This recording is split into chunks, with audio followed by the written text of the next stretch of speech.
नमस्कार प्यारे विद्यार्थियों, स्वागत है आपका उत्कर्ष शैक्षणिक संस्थान में।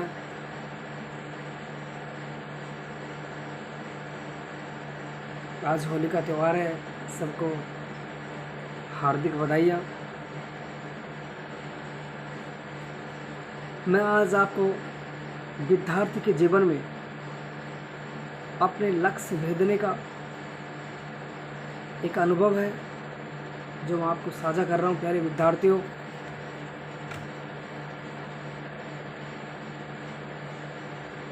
देखो, इस जीवन में कुछ भी असंभव नहीं है और ये सब आपकी शिक्षा के ऊपर अधीन है। इसलिए आज तक शास्त्रों में विद्या को एक रहस्यमयी गुप्त धन कहा गया है। प्यारे विद्यार्थियों, विद्या एक ऐसा धन है जो गुप्त धन है।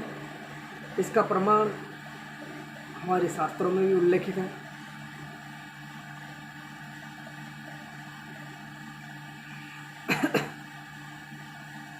प्यारे विद्यार्थियों, आपने अक्सर सुना होगा, मैं ये नहीं कर सकता, कैसे होगा, कब होगा, मेरे से नहीं होगा। ये सब संभव बातें हैं, लेकिन बशर्ते आप का शिक्षा का होना ज़रूरी है। आपने अक्सर लोगों से सुना होगा, मेरे में काबिलियत नहीं है, मैं छोटा हूँ, मेरा कद बड़ा है, मैं गरीब हूँ, मेरे में दिमाग नहीं है। अक्सर आपने ये अनसुलझी कहानियाँ लोगों से अक्सर सुनी होगी।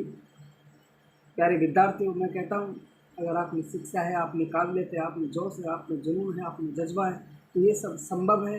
लेकिन ये सब संभव है तो शिक्षा के अधीन है। मैं छोटा हूँ, आपने कभी सचिन तेंदुलकर का नाम सुना होगा। उनका कद भी तो छोटा है, जिन्होंने आज अपनी काबिलियत के दम पर अपने आप को क्रिकेट का भगवान कहते हैं। लोग उन्हें पूछते हैं, क्रिकेट के भगवान की उपाधि उनको हिंदुस्तान के दर्शकों ने, खेल जगत में दी है। वो उनकी काबिलियत है, उनका भी तो कद छोटा है। मेरे विद्यार्थी, आपने कभी सुना होगा, मेरा कद बड़ा है। कभी आपने अमिताभ बच्चन का नाम सुना होगा। प्यारे विद्यार्थी, उनका कद भी तो एक लंबा है।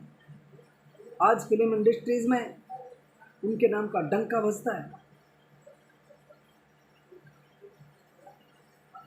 मैं गरीब हूँ। आपने कभी एमडीएच मसाले वाले गुलाटी जी का नाम सुना होगा। घड़ी सरफ वाले का नाम सुना होगा। गुलाटी जी और घड़ी सरफ वाले जो महोदय जी हैं, वो कभी कॉलोनियों में 1 रुपये बिक्री के मसाले और घड़ी सरफ के उत्पाद बेचा करते थे। आज गुलाटी जी को ऑल वर्ल्ड जानता है। और घड़ी सरफ की मैं जहाँ तक बात करूँ, ऑल हिंदुस्तान में इनका स्टोर मिलेगा। भाई, आपको मैं रजनीकांत जी का उदाहरण दूँ। कई बम्बई की चौपाटियों पे, बम्बई के गलियारों में अपने आप में टिकट काटा करते थे। वैसे आज अपने आप को स्टार। तो प्यारे विद्यार्थियों, ये जो असंभव वर्ल्ड है, आज के ज़माने में सब संभव है। लेकिन आपका शिक्षा का होना, उस शिक्षा का साथ साथ आपका जो मार्गदर्शन एक अच्छे शिक्षक की ओर से होना, वो आपके मायने रखते। मेरे में दिमाग नहीं है। अरे, आपने कभी बल्ब बनाने वाले भाई साहब का नाम सुना होगा। उनमें कतई दिमाग नहीं था। विद्यालय में उनका दाखिला नहीं हुआ था। अपनी उनकी माँ से कहा, बोले इस विद्यार्थी का दाखिला नहीं होगा, ये हमारा रिजल्ट खराब कर देगा। आज मैं कहता हूँ, प्यारे विद्यार्थियों, जो असंभव शब्द बोलते हैं उन विद्यार्थियों को बोल रहा हूँ, उस भाई साहब का नाम सुनो। पूरी ओवरऑल कंट्रीज़ में आज उसके नाम का डंका बजता है। आज और जो उनका आविष्कार है, एक अद्भुत देन है ऑल वर्ल्ड में। लेकिन ये सब संभव हुआ है विद्यार्थियों की शिक्षा से और एक सटीक गुरुजन के मार्गदर्शन से।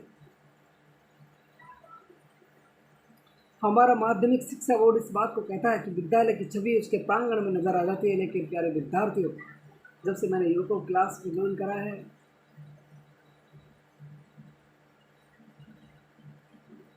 मैंने उत्कर्ष परिवार की जो पढ़ाने की शैली, प्रत्येक अध्यापक का जो पढ़ाने का तरीका, उनकी लगन, उनकी मेहनत, उनकी विद्यार्थियों के प्रति पैरवी, एक इसी उदाहरण का परम बिंदु है। जो हमारा माध्यमिक शिक्षा बोर्ड कहता है कि भाई विद्यालय की जो छवि है उसके प्रांगण में नजर आ जाती है। मैं कहता हूँ, अगर किसी विद्यार्थी को अपने चरम लक्ष्य तक पहुंचाने की जो छवि है, आज केवल और केवल राजस्थान का एकमात्र शैक्षणिक संस्थान उत्कर्ष क्लासेस है। प्यारे विद्यार्थियों, आप में से ही आईएएस है, आप में से ही आईएएस है, आप में से आरएस है, आप में से आईपीएस है। हम सब में से कोई इंजीनियर बनेगा, कोई डॉक्टर बनेगा।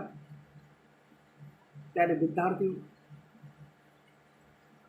लेकिन ये सब आपकी लगन, आपकी मेहनत, आपकी शिक्षा, और शिक्षा में भी मैं अहम मुद्दा ये रखूँगा, बशर्ते एक शिक्षक का होना जरूरी है, उसका मार्गदर्शन जरूरी है। तो द्रोणाचार्य की भांति अगर कोई शिक्षक हमारा मार्गदर्शन कर रहा है आज के समय में, आज के इस युग में, तो वो उत्कर्ष परिवार के।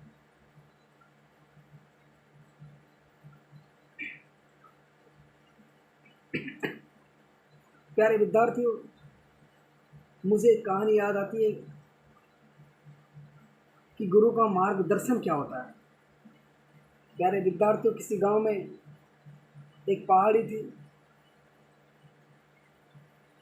उस पर एक डाकू रहा करता था, उंगली मार नाम था उसका। प्यारे विद्यार्थियों, वहाँ महात्मा बुद्ध रहने के लिए आए और उस पहाड़ी पर उन्होंने रहना स्वीकार किया। गांव के लोगों ने कहा, बोले गुरु, यहाँ इस पहाड़ी पे एक उंगली मार नामक डाकू रहता है, वो आपको खा जाएगा, यहाँ रहना आपका उचित नहीं होगा। महात्मा बुद्ध ने मन ही मन विचार किया, बोले आज उसी को देखना है। मेरे विद्यार्थी, ये कहानी मैं इसलिए बता रहा हूँ कि गुरु क्या चीज़ होती है, गुरु का मार्गदर्शन क्या होता है। तो महात्मा बुद्ध उस पहाड़ी पर चले जाते हैं। महात्मा बुद्ध को देखते ही उंगली मार डाकू खड़ा हो जाता है, बोले ए बुड्ढे, कहाँ से आए? बोले यहीं आया हूँ, इसी गांव से आया। बोले मैं आपको खाऊंगा और आप सही वक्त पर आ गए और मुझे भूख भी लगी थी।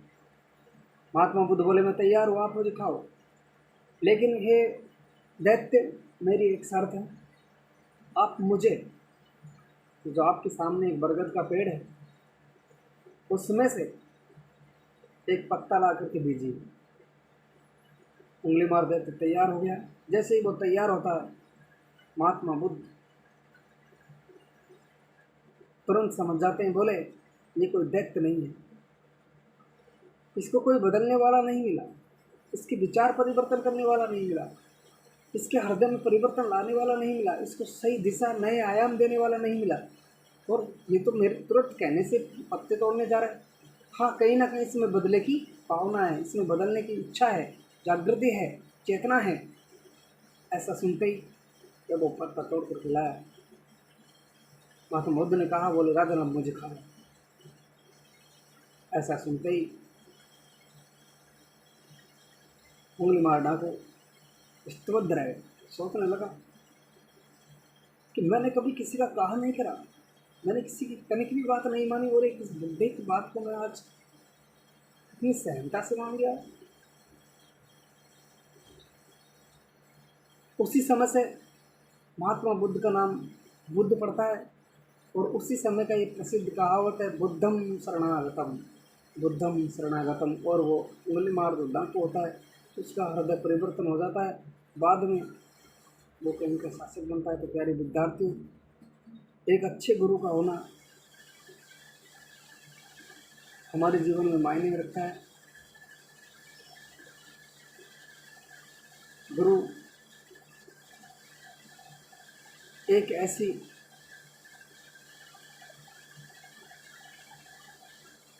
कड़ी है जो आपको अंधकार से प्रकाश की ओर ले जाए।